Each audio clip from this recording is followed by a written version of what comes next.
నమస్తే, welcome to our channel. AP ముఖ్యమంత్రి నారా చంద్రబాబు నాయుడు గారు ఇప్పటికే excellence in business reformer of the year 2025కి అవార్డు అందుకున్నారు. మరి ఇప్పుడు విజన్ అనగానే గుర్తు వచ్చేటువంటి సింగపూర్ వంటి వేదిక పైన గ్లోబల్ పాలిమాత్ అనే అవార్డుని స్వీకరించడాన్ని ఎలా చూడాలి తెలుసుకునే ప్రయత్నం చేద్దాం. దీనిపై చర్చించడానికి మనతో పాటుగా ఉన్నారు టీడీపీ రాష్ట్ర అధికార ప్రతినిధి అప్పసాని రాజేష్ గారు.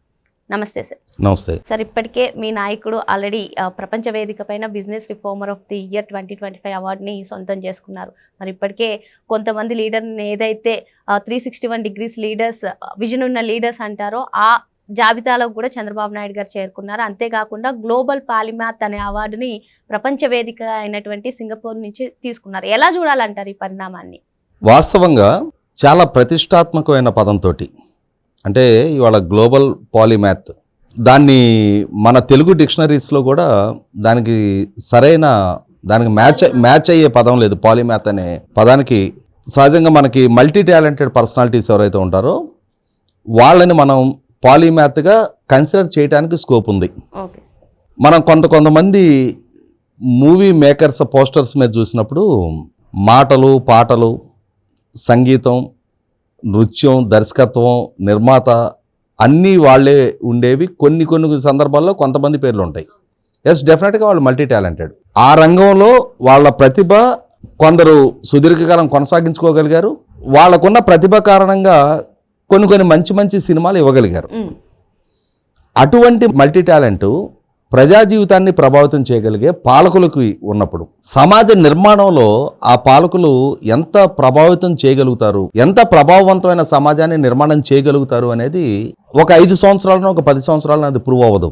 ఒక లైఫ్ టైంలో ఒక లీడర్ ఏ విధంగా వర్క్ చేశాడు, ఇన్ని సంవత్సరాల ఈ రాజకీయ ప్రస్థానంలో ఆయన తీసుకున్న నిర్ణయాలు, ఆయన సామర్థ్యం ప్రాతిపదికగా సమాజం మీద ఎటువంటి ప్రభావితం చూపాయి, వీటిని మనం బేస్ చేసుకొని ఏ లీడర్కైనా సరే మనం కొన్ని అవార్డు ఫంక్షన్స్లో చూస్తుంటాం. లైఫ్ టైం అచీవ్మెంట్ అవార్డ్స్ అని చెప్పని జీవితకాల సాఫల్య పురస్కారం అంటారు. అలాగే చంద్రబాబు నాయుడు గారు మన కళ్ళ ముందు మనందరం ప్రత్యక్షంగా మన దైనందిక జీవితంలో మన ఎక్స్పీరియన్స్ చేస్తున్న లీడర్. ఆయన చట్టసభలకు ఎన్నిక కావటం అనేది బిగినై 48 సంవత్సరాలు పూర్తయిపోయింది. 48 సంవత్సరాల వయసు అంటే సహజంగా ఇంకొక 10 years ఉంటే వెనకటి రోజుల్లో అప్పుడు 58 సంవత్సరాలకి గవర్నమెంట్ జాబ్ నుంచి రిటైర్మెంట్ వయసు ఉండేది.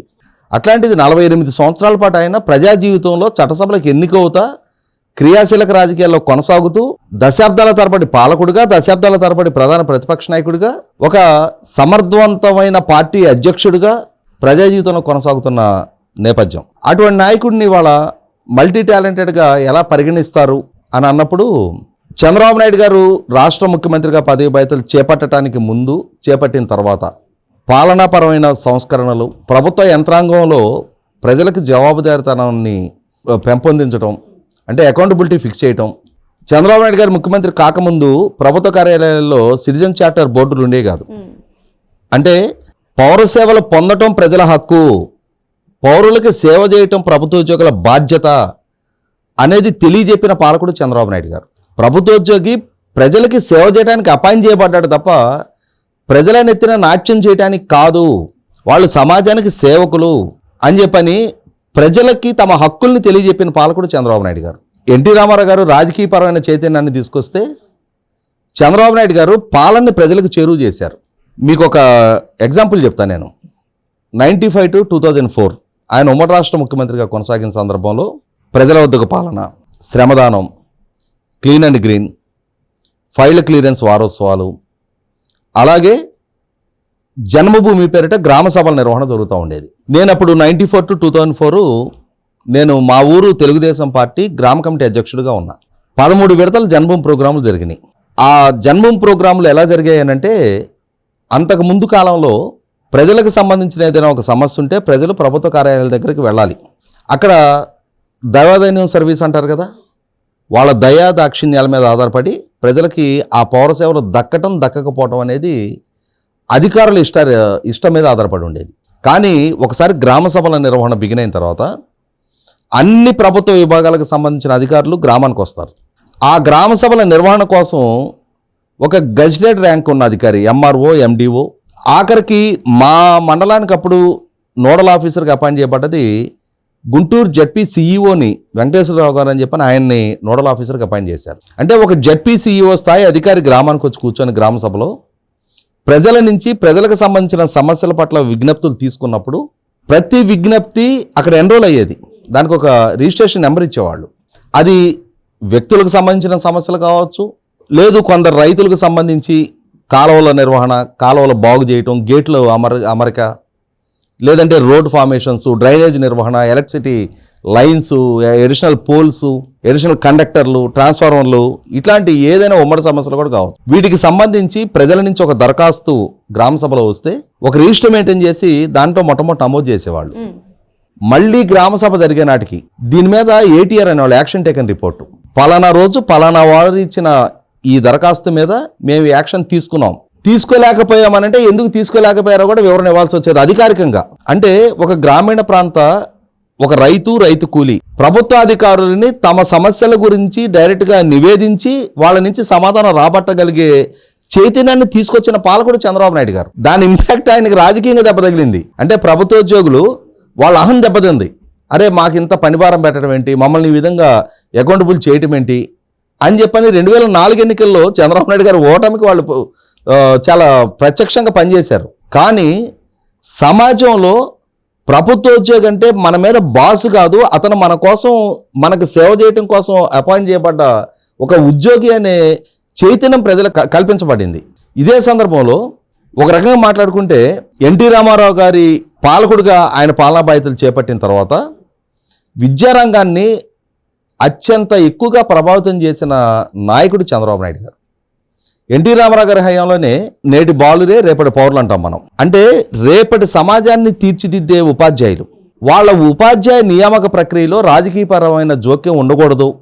ఆ రోజుల్లో ఎలా ఉండేదంటే ఎన్టీ రామారావు గారికి ముందు జడ్పీ చైర్మన్ ఆయన డిస్క్రిప్షన్ మేరకు ఉపాధ్యాయ నియామకాలు జరిగాయి, పొలిటికల్ ఇంటర్ఫీరెన్స్. సో ఆటోమేటిక్గా క్యాస్టిజం ఉండేది, పొలిటికల్ అఫిలియేషన్స్ ఉండేవి, లంచాలు ఉండేవి, ఇవన్నీ ప్రభావితం చూపుతూ ఉండేవి.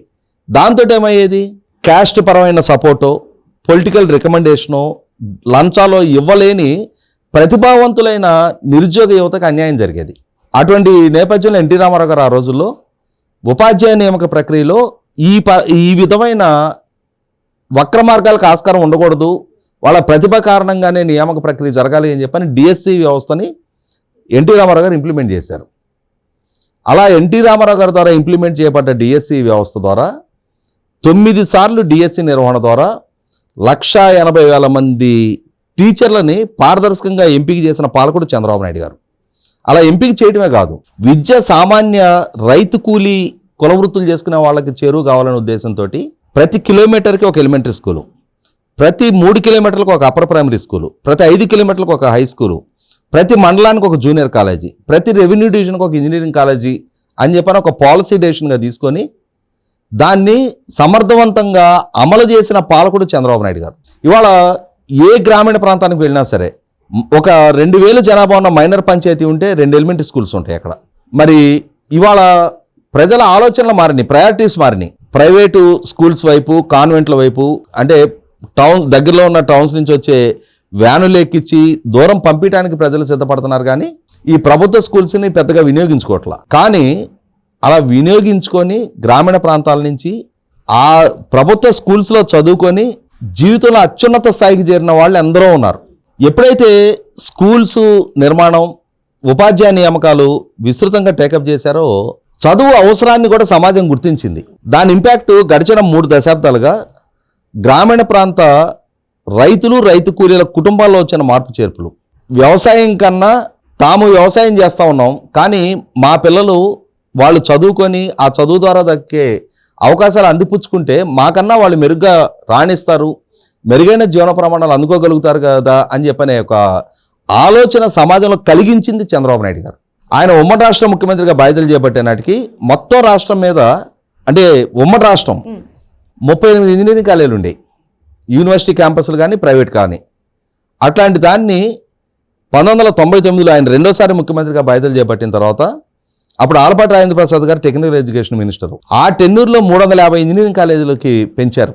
దాంతో ఏమైందంటే ఆ రోజుల్లో 38 ఇంజనీరింగ్ కాలేజీలో అడ్మిషన్ దొరికితే దొరికినట్టు, ఎందుకంటే చాలా లిమిటెడ్ సీట్లు.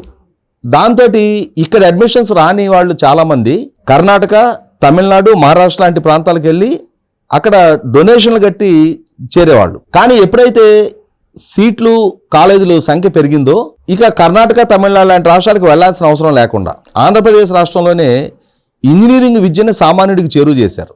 అలా చేసే క్రమంలో అప్పటికి ప్రపంచవ్యాప్తంగా వస్తున్న సాంకేతికపరమైన మార్పు చేర్పులు, అప్పటికి ఐటీ అండ్ ఐటీ ఎనేబుల్లో వస్తున్న మార్పు చేర్పులను ముందుగానే గ్రహించి ఆ దిశగా యువతను డ్రైవ్ చేయించి అలా చదువుకున్న యువతకి స్థానికంగానే ఉపాధి అవకాశాలు దక్కడం కోసం ఆ రోజుల్లో ఆయన ప్రపంచవ్యాప్తంగా ఉన్న కంపెనీలందరినీ ఛానలైజ్ చేసి ఆంధ్రప్రదేశ్ రాష్ట్రానికి, ముఖ్యంగా నాడు రాజధానిగా ఉన్న హైదరాబాద్కి ఛానలైజ్ చేసిన తీరు లక్షలాది యువత స్థానికంగా ఉపాధి అవకాశాలు దక్కించుకోవడమే కాకుండా ఇవాళ భారతదేశంలో ఐటీ అండ్ ఐటీ ఎనేబుల్డ్ రంగం ఎక్కడెక్కడైతే విస్తృతంగా ఉందో బెంగళూరు, చెన్నై, పూణే, గుర్గాం, నోయిడా, అహ్మదాబాద్ వీటికి తోడు ప్రపంచవ్యాప్తంగా ఉన్న అవకాశాలు కూడా అందిపుచ్చుకునే వాళ్ళ యువత వాళ్ళు మెరుగైన జీవన ప్రమాణాలు అందుకోవటమే కాకుండా వాళ్ళ కుటుంబాలు కూడా ఒకనాడు పొలం పనులకు పరిమితమైన వాళ్ళ తల్లిదండ్రులు ఇవాళ మెరుగైన లైఫ్ స్టాండర్డ్స్ అందుకోగలిగే స్థాయి లైఫ్ వాళ్ళు ఆ స్థాయి అచీవ్మెంట్ వాళ్ళకి దక్కించుకోగలిగారు అని అంటే ఆ విధమైన అభివృద్ధిని చేసింది చంద్రబాబు నాయుడు గారు.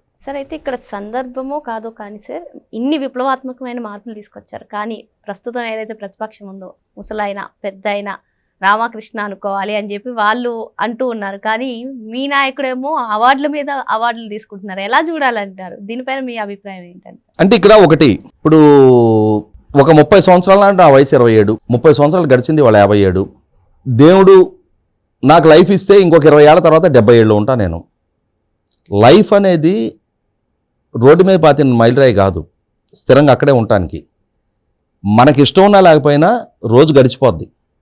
ఆ రోజు మన లైఫ్లో మన వయసులో యాడ్ అవుద్ది.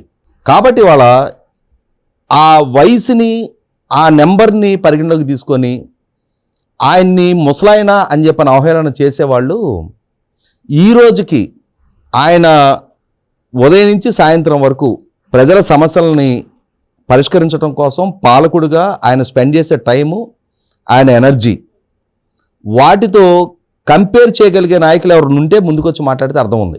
ఆయన ఫిట్నెస్ లెవెల్ ఈ రోజుకి కూడా ఇప్పుడు బహుశా నేను అనుకుంటా నాకన్నా 19 ఇయర్స్ పెద్ద వయసులో ఆయన ఫిట్నెస్లో సగం నాకు లేదని నేను ఫీల్ అవుతుంటా. ఎందుకంటే నేను చాలా క్లోజ్గా నేను అబ్జర్వ్ చేస్తూ ఉంటాను కాబట్టి. క్రమశిక్షణాయుతమైన ఆయన జీవితం, సమాజానికి ఒక రోల్ మోడల్గా ఆయన నిలబడిన తీరు. ఇవాళ 76 సంవత్సరాల నుండి 77వ సంవత్సరంలో అడుగుపెట్టిన చంద్రబాబు నాయుడు గారు ఒక 3-4 గంటల పాటు అవిశ్రాంతంగా అలా నిలబడి ఆయన వివిధ కార్యక్రమాల్లో పాల్గొనడం నేను చాలా సందర్భాల్లో చూశాను. నేను అంటే ఆయనతో పాటు పాల్గొన్న సమావేశాల్లో 3-4 అవర్స్ ఆయన్ని ఆక్షేపిస్తున్న వాళ్ళు, విమర్శిస్తున్న వాళ్ళని ఎవరైనా సరే ఆయన ఫిట్నెస్లో సగం స్థాయి కూడా ఉండదు. నేను 100% గ్యారంటీకి చెప్పగలుగుతాను ఆయన అది. కాబట్టి వయసు అనేది ఒక నెంబర్ కాదు. అంటే వయసు అనేది ఒక నెంబర్ అంతే.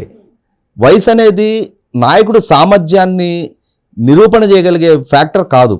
చంద్రబాబు నాయుడు గారు 28 సంవత్సరాలకు ఆయన ఎమ్మెల్యేగా ఎన్నికయ్యారు. వాళ్ళ నాన్న ఎమ్మెల్యే కాదు, రాజకీయ వారసత్వంగా ఆయనకు పదవి దక్కలేదు. వెంకటేశ్వర యూనివర్సిటీ విద్యార్థి సంఘ ఎన్నికల్లో నెగ్గి విద్యార్థి సంఘ నాయకుడిగా కొనసాగుతూ కాంగ్రెస్ పార్టీ నాయకత్వం దృష్టిలో ఆయన ఒక సమర్థవంతమైన నాయకుడిగా తను రుజువు చేసుకొని ఆయన కాంగ్రెస్ పార్టీ అభ్యర్థిత్వం దక్కించుకొని 28 సంవత్సరాలు ఎమ్మెల్యేగా నెగ్గి 30 సంవత్సరాలకి మంత్రిగా ఉన్న చంద్రబాబు నాయుడు గారికి ఎన్టీ రామారావు గారు అమ్మాయిని ఇచ్చారు. ఎన్టీ రామారావు గారి ద్వారా ఆయన మంత్రి అవలా. ఆయన ఆల్రెడీ ప్రూవెన్ ఫ్యాక్టర్. 30 ఇయర్స్ ఏజ్కి ఎటువంటి రాజకీయ వారసత్వం లేకుండా కేవలం తన సొంత సామర్థ్యం మీద ఆయన స్థాయికి చేరారు. అటువంటి నాయకుడు గడిచిన 30 సంవత్సరాలుగా ఈ సమాజం మీద ఆయన చూపించిన ప్రభావం, ఎలక్ట్రిసిటీ రిఫార్మ్స్ తీసుకొచ్చిన ఆయన ముఖ్యమంత్రిగా బాధ్యతలు చేపట్టక ముందు ఆంధ్రప్రదేశ్ స్టేట్ ఎలక్ట్రిసిటీ బోర్డు అని ఉండేది, ఏపీఎస్ఈబీ అనేవాళ్ళు. అటువంటి దాన్ని ట్రాన్స్కో, జెన్కో, డిస్కమ్ అంటే ట్రాన్స్మిషన్కి, జనరేషన్కి, డిస్ట్రిబ్యూషన్కి 3 విభాగాలుగా దాన్ని విభజించి రాష్ట్రాన్ని 5 జోన్లుగా చేసి ఆఖరికి ట్రాన్స్ఫార్మర్ లెవెల్ వరకు మీటరింగ్ పెట్టడం ద్వారా కరెంట్ ట్రాన్స్మిషన్ లాసెస్ తగ్గించి అకౌంటబిలిటీ ఫిక్స్ చేసిన నాయకుడు చంద్రబాబు నాయుడు గారు. ఆ రోజుల్లో ఆయన్ని ప్రపంచ బ్యాంకు జీతగాడు అన్నారు, ప్రజల నడ్డి విరుస్తున్నాడు అన్నారు. కానీ ఆయన రిఫార్మ్స్ వల్ల దక్కిన లబ్ధే YS Rajasekhara Reddy free current ఇవ్వగలిగాడు. అంటే ట్రాన్స్మిషన్లో ఆయన ఆధునీకరించిన తర్వాత మీకు వోల్టేజ్ ఫ్లక్చుయేషన్స్ లేకుండా ప్రాపర్ ట్రాన్స్మిషన్ ఆయన ద్వారా ఇంప్లిమెంట్ చేయగలిగిన తర్వాత దాన్ని రాజశేఖర రెడ్డి యూజ్ చేసుకున్నాడు. యూజ్ చేసుకొని డిస్కమ్లకి 34,000 కోట్ల రూపాయలు బకాయిలు పెట్టి చనిపోయాడు ఆయన. సహజంగా ప్రభుత్వం క్రాస్ సబ్సిడీ ఇవ్వాలి, ప్రభుత్వ ఆస్తి కాదు కరెంటు, ప్రభుత్వం తయారు చేసి ఆ లాభదాయకంగా ఆ సంస్థలు నిర్వహించాల్సిన సందర్భంలో ఒక ప్రభుత్వ రిసోర్సెస్ని తన ఎన్నికల హామీ కోసం వాడేసుకున్నాడు రాజశేఖర రెడ్డి. కానీ మరి ఆ ప్రభుత్వానికి అమౌంట్ పే చేయకుండా 34,000 కోట్ల రూపాయలు ఎవరు పే చేశారు? అయ్యి రోసే గారు, కిరణ్ కుమార్ రెడ్డి గారు ముఖ్యమంత్రిగా ఉన్న సందర్భంలో మీరు నేను పే చేశాం ట్రూఅప్ ఛార్జీల పేరిట. మనం భరించాం, మనమే చేశారు ఆ భారాన్ని. చంద్రబాబు నాయుడు గారికి మిగిలిన పాలకులకి మధ్య ఉన్న వ్యత్యాసం, మిగిలిన వాళ్ళు రూపాయి చేసి 10 రూపాయలు ప్రచారం చేసుకున్నారు. చంద్రబాబు నాయుడు గారి వల్ల జరిగిన మార్పు చేర్పులు ఇవాళ ఆయన్ని రాజశేఖర రెడ్డి ఆ రోజుల్లో చంద్రబాబు నాయుడు వ్యవసాయం దండగన్నాడు అని చెప్పని ఒక నిందమోపి సామాన్య గ్రామీణ ప్రాంత ప్రజల్లో వాస్తవంగా చంద్రబాబు నాయుడు గారి పాలనా హయాంలో వ్యవసాయానికి జరిగిన లబ్ధి, ఎందుకంటే డిపార్ట్మెంట్ ఆఫ్ హార్టికల్చర్ ద్వారా మొట్టమొదటిసారిగా హైబ్రిడ్ విత్తనాలు రైతులకి 50% సబ్సిడీతో అందించిన పాలకుడు చంద్రబాబు నాయుడు గారు. అగ్రికల్చర్ ఎక్విప్మెంట్స్, పవర్ స్ప్రేయర్ లాంటి వాటిని హాఫ్ రేట్కి రైతాంగానికి ఇచ్చిన పాలకుడు చంద్రబాబు నాయుడు గారు. 2014-19 మధ్యకాలంలో కూడా హార్వెస్టర్లు, రోటవేటర్లు, బేలర్లు, థయాన్ స్ప్రేయర్లు, మల్చింగ్ షీట్లు, 17 లక్షల ఎకరాలకి 90% సబ్సిడీతో డ్రిప్ పరికరాలు, వ్యవసాయ రంగానికి ఆయన ఇచ్చిన ప్రోత్సాహ పర్యవసానం ఇవాళ దుర్భిక్ష రాయలసీమ ప్రాంతం, అక్కడున్న కొద్దిపాటి నీటి వనరులను సద్వినియోగం చేసుకునే వాళ్ళ అక్కడ హార్టికల్చర్ ప్రమోషన్ ద్వారా వాళ్ళు పండిస్తున్న పండ్లు ఎక్స్పోర్ట్ చేయడానికి డెడికేటెడ్ ట్రైన్స్ వేస్తున్నారు. ఢిల్లీ లాంటి ప్లేసెస్కి ట్రాన్స్పోర్ట్ చేయడానికి 222 లక్షల టన్నుల పండ్లు ఉత్పత్తి రాయలసీమ నుంచి జరుగుతుంది అని అంటే అది పాలకుడిగా చంద్రబాబు నాయుడు గారు చూపించిన చొరవ. ఒక టైం బౌండరీ షెడ్యూల్లో గోదావరి కృష్ణ అనుసంధానం జరగాలి అని చెప్పని Rajasekhara Reddy Polavaram right bank canal కాలువ దవ్వు వదిలేశాడు. ఇన్కంప్లీటెడ్గా ఉంది అది కూడా. అంటే పోలవరానికి అంటే గోదావరికి కనెక్టింగ్ లేదు. ఆ కనెక్టివిటీని ల్యాండ్ అక్విజిషన్ చేసి పట్టిసీమ నిర్మాణం ద్వారా 80 టీఎంసీలు గోదావరి నుంచి కృష్ణానదికి నీళ్లు తీసుకొచ్చి కృష్ణా డెల్టాకి స్థిరీకరణకి ఆ నీళ్లు ఉపయోగపడి తద్వారా శ్రీశైలం నుంచి సహజంగా ఏంటంటే ఏ నదులైనా సరే నేషనల్ ఇంటర్నేషనల్ వాటర్ లాస్ ప్రకారం నది మీద మొట్టమొదటి స్థిరీకరణ జరిగిన ఆయకట్టుకి మొట్టమొదటి నీళ్ళు ఇవ్వాలి. ఎంటైర్ కృష్ణానది మహారాష్ట్ర నుంచి సముద్రంలో కలిసే వరకు ఈ కృష్ణానది మీద మొట్టమొదట స్థిరీకరణ జరిగిన ఆయకట్టు కృష్ణా డెల్టా. ఎందుకంటే సర్ ఆర్థర్ కాటన్ గారు 1850 దశకంలో కృష్ణానది ఆనకట్ట నిర్మాణం ద్వారా కృష్ణా డెల్టా స్థిరీకరణ జరిగింది. మొత్తం కృష్ణానది మీద కృష్ణా డెల్టా కన్నా ముందు ఇంక ఏ ఆయకట్టు నిర్మాణమే జరగల. అటువంటప్పుడు రైట్ఫుల్గా కృష్ణా డెల్టాకి నీరు మొట్టమొదటి రావాలి. అటువంటి హక్కున్న కృష్ణా డెల్టాకి గోదావరి నుంచి నీళ్లు తీసుకొచ్చి కృష్ణా డెల్టాకి హక్కుగా రావాల్సిన నీటిని శ్రీశైలం నుంచి రాయలసీమకు పంపించడం ద్వారా ఇవాళ విన్ విన్ సిచ్యుయేషన్లో ఇటు కృష్ణా డెల్టా అవసరాలు తీరుతా ఉన్నాయి, రాయలసీమ తాగు సాగునీటి అవసరాలు కూడా తీరుస్తా అక్కడ ఈ నీటి సౌలభ్యం దక్కడం ద్వారా పారిశ్రామికీకరణ కూడా పెంచగలిగారు. మరి 360 డిగ్రీస్ 361 డిగ్రీస్ ఆలోచించగలిగే పాలకుడు చంద్రబాబు నాయుడు గారిని కాక ఇంకెవరినంటాం మనం. ఇవాళ 2014లో ఆయన ముఖ్యమంత్రిగా పదవి బాధ్యతలు చేపట్టే నాటికి విభజిత రాష్ట్రం, రాజధాని లేకుండా లోటు బడ్జెట్తో ఏర్పాటైన రాష్ట్రం, కరెంటు కోతలతో సతమతమవుతున్న స్థితి, విద్యా వైద్యం ఉపాధికి పక్క రాష్ట్రాల మీద ఆధారపడుతూ ఉన్నాం, రోడ్డు ఇన్ఫ్రాస్ట్రక్చర్ దారుణంగా దెబ్బతినుంది. అటువంటి స్థితిలో పదవి బాధ్యతలు చేపట్టిన చంద్రబాబు నాయుడు గారు 2014-19 మధ్యకాలంలో ఆయన టెన్యూర్లో రాజధానికి ఒక రూపం ఇచ్చారు. ఆ 5 సంవత్సరాల టెన్యూర్లో ఇరిగేషన్ రంగం మీద 68,000 కోట్ల రూపాయలు ఖర్చు పెట్టారు. ఆ 5 సంవత్సరాల టెన్యూర్లో ప్రభుత్వ ఉద్యోగులకు 43% ఫిట్మెంట్ ఇచ్చారు.